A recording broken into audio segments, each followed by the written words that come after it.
এটি স্যামসাং 43 ইঞ্চি smart television আছে, on করার পর ডাবল ইমেজ দেখা যাচ্ছে। এটা প্রবলেম, আমরা এখন এটা কিভাবে ঠিক করব। এবং এটা মডেল হচ্ছে UA 43K 5300AR। এটা পাওয়ার সাপ্লাই এবং এটা হচ্ছে মাদারবোর্ড, আর এটা টিকন বোর্ড। আমরা এই টিকন বোর্ডের দুইটা কপ আছে এবং আমরা দুইটা কপের ভিতরে একটা খারাপ আছে। আমরা এখন এখানে টিকন বোর্ডে দুইটা লাইন আছে, CKB লাইন।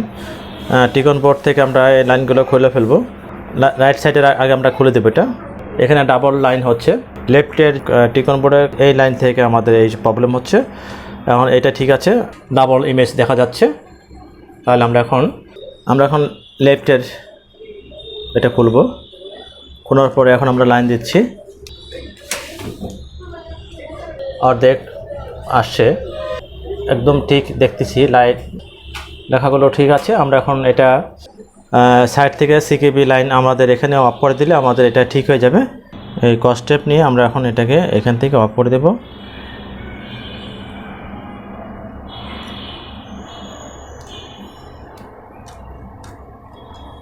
আমরা এখন এটাকে লাগিয়ে দিচ্ছি।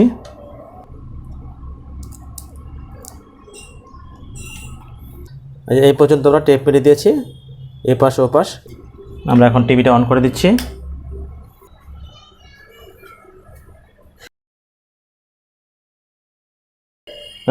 লেখাটা ঠিক আছে এবং ডাবল হচ্ছে না। আমার টেলিভিশনটি ঠিক হয়ে গেল। স্যামসাং একটা 43 ইঞ্চি স্মার্ট টেলিভিশন। আমরা এখন ডাবল ইমেজ ছিল, এটা আমরা ঠিক করে ফেললাম।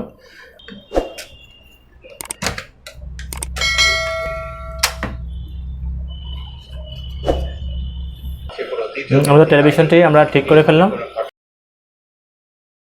আমার এই ভিডিওটি যদি আপনার ভালো লেগে থাকে, লাইক এবং শেয়ার এবং সাবস্ক্রাইব করে রাখবেন এবং ইউটিউবে এবং ইজি টেলিভিশনের সাথে থাকবেন।